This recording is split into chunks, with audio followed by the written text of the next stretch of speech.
So I just got a taxi here for 500 dinar. Not too bad, considering I'm going to walk all the way back with my maps.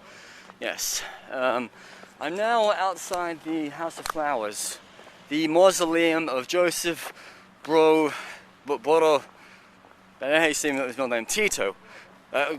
Like Grand Marshal Tito, you know, head of the Yugoslav army, fought against the Nazis and the fascists in World War II, victorious, was leader of Yugoslavia from after the end of World War II to his death in 1980. And when he died, like world leaders of like the far left attended. You had like Hafez al-Assad from Syria, you had Colonel Gaddafi, you had Yasser Arafat, you had Kim Il-sung, you had like, you know, your usual royals from like Sweden and England and all.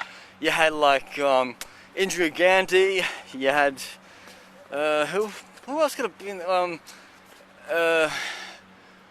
Sadat. I mean, he was still alive, I think, at the time.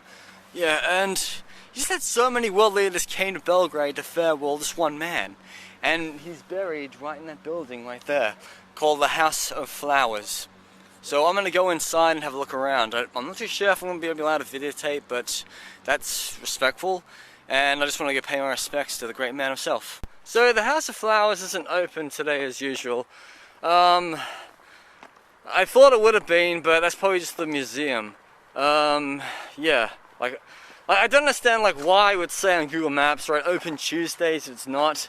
I mean, literally, like, the museum's closed, there's people working at the front door.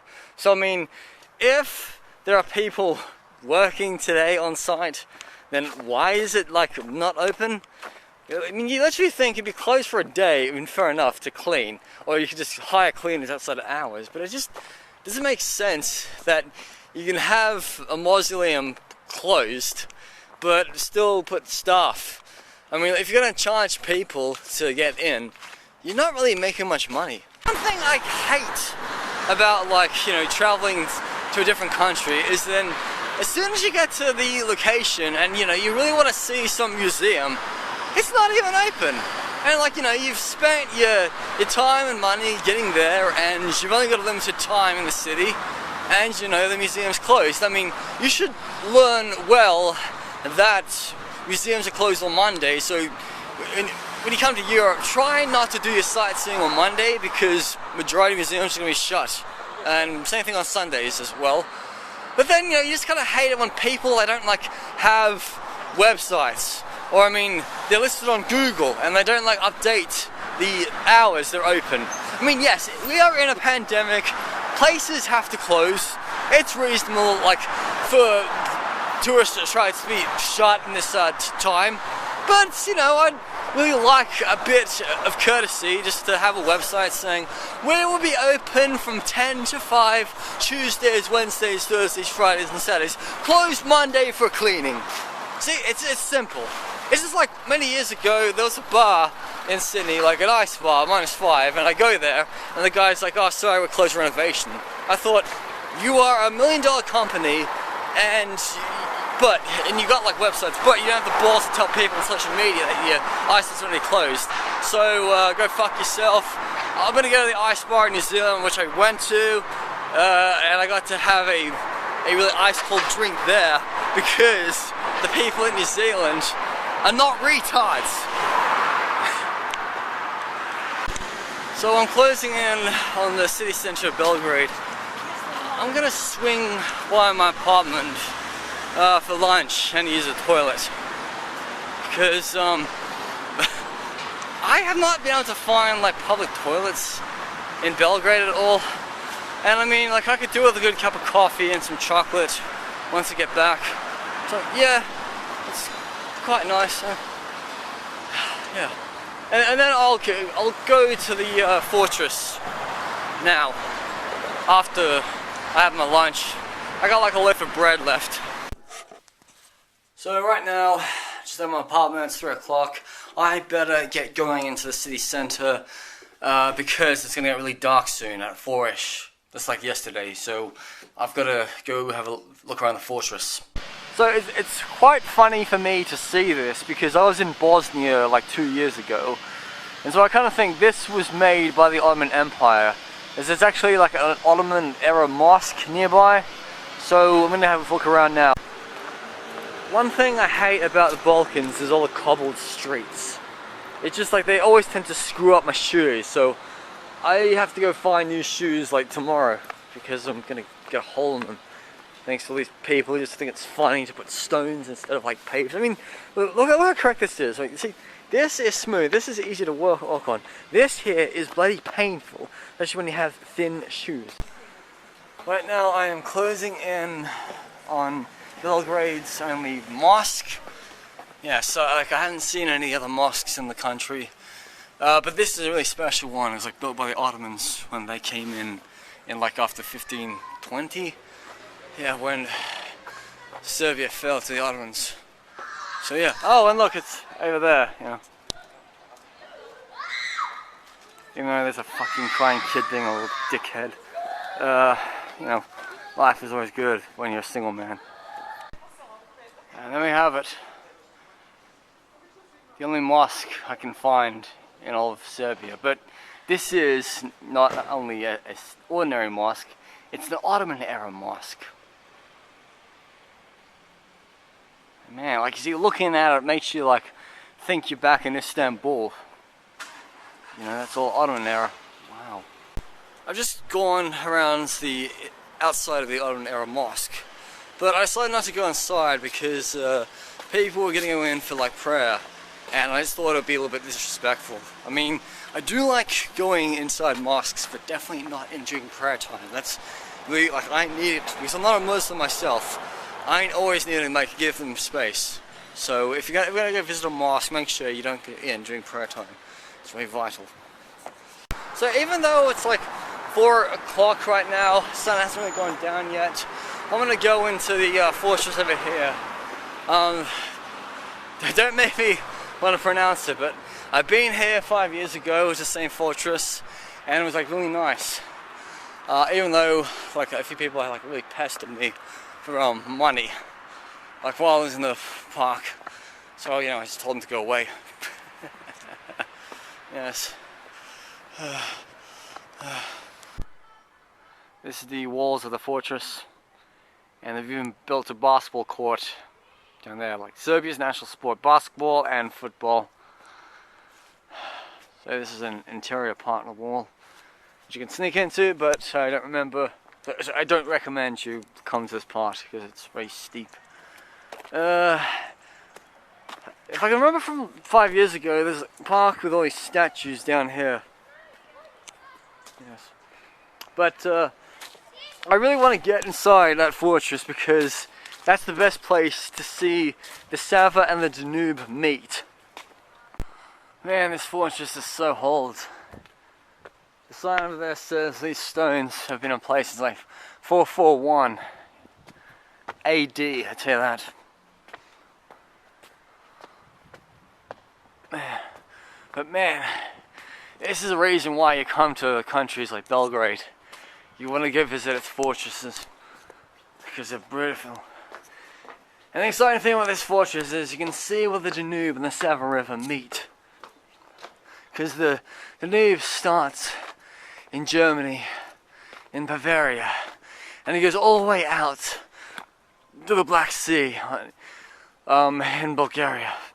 And then the Sava River begins somewhere in Croatia, I think, and it just connects with the Danube here in Belgrade. I've seen this clock tower a few times in Belgrade, and it's actually like you see it before you cross over to the other side of Belgrade. I think across the Sava River.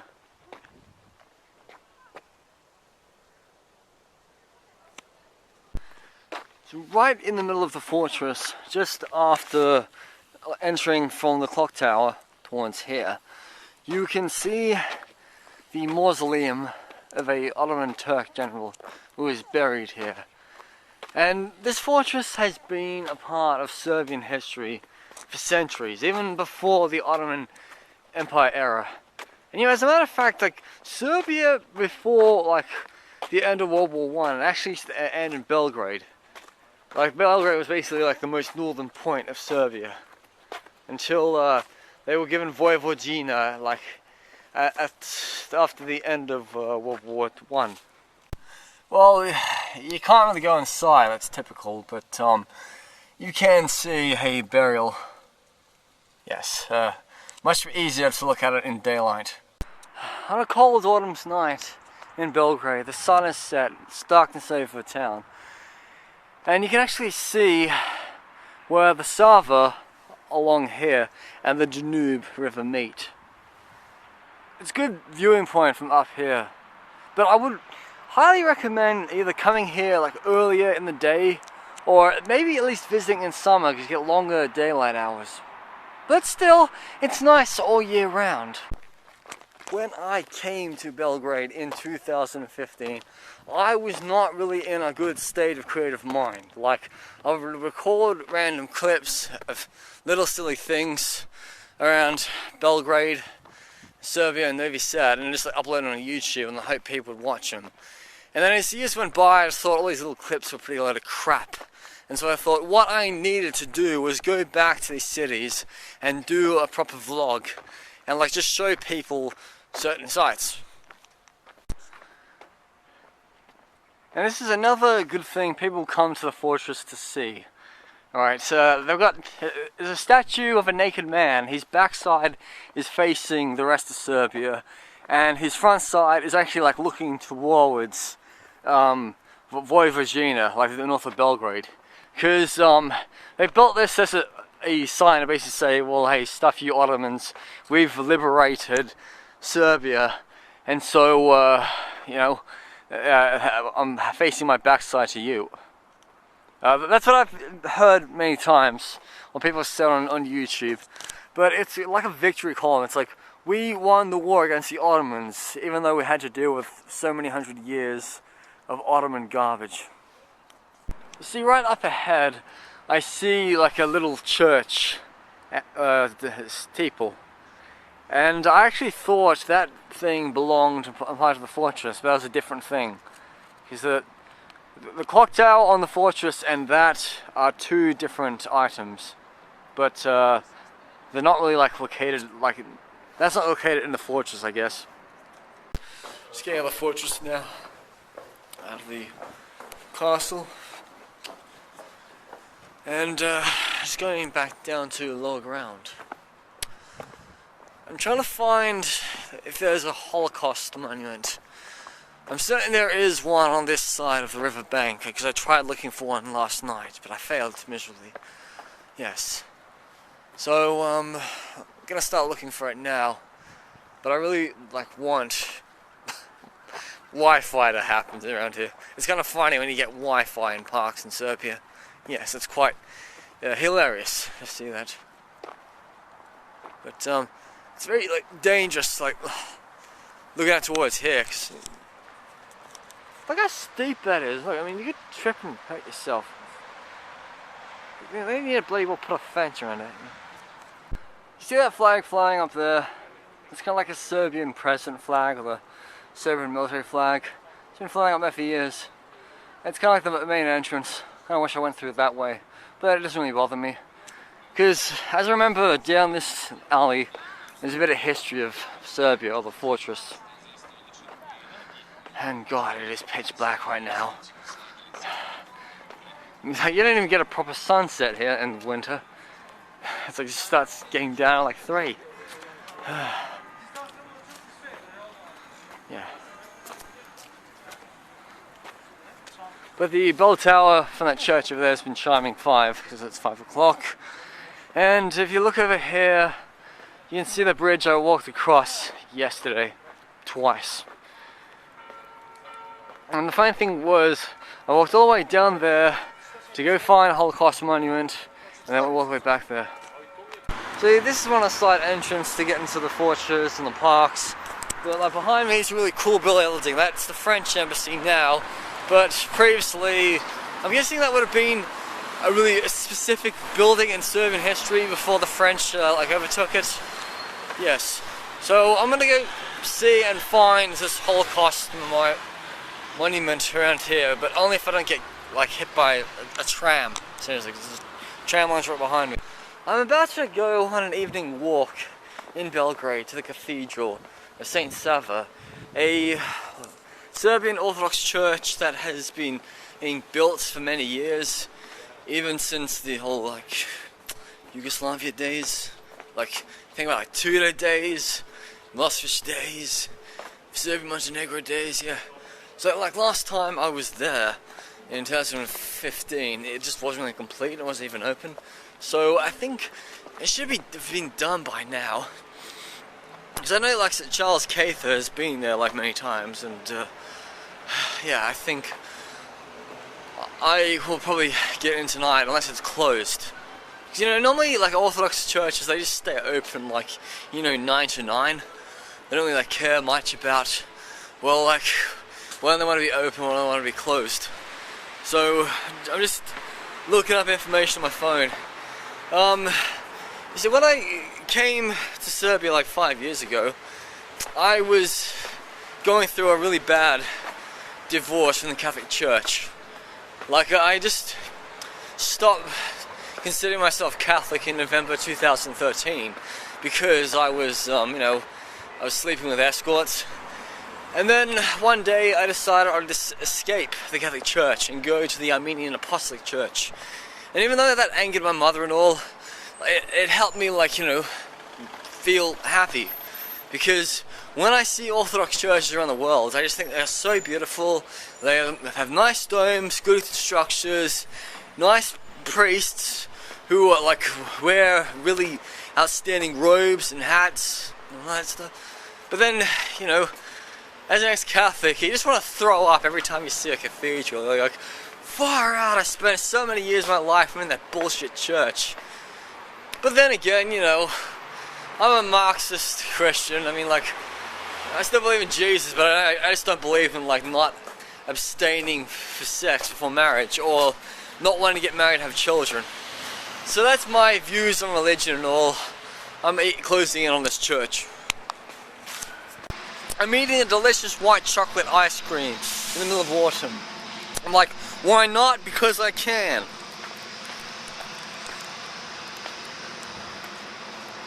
Yeah. Anyway, I shouldn't be far from the Saint Sava church now. Oh God, it's so cold. I forgot my hat. I forgot my bear hat. There it is, right behind those trees.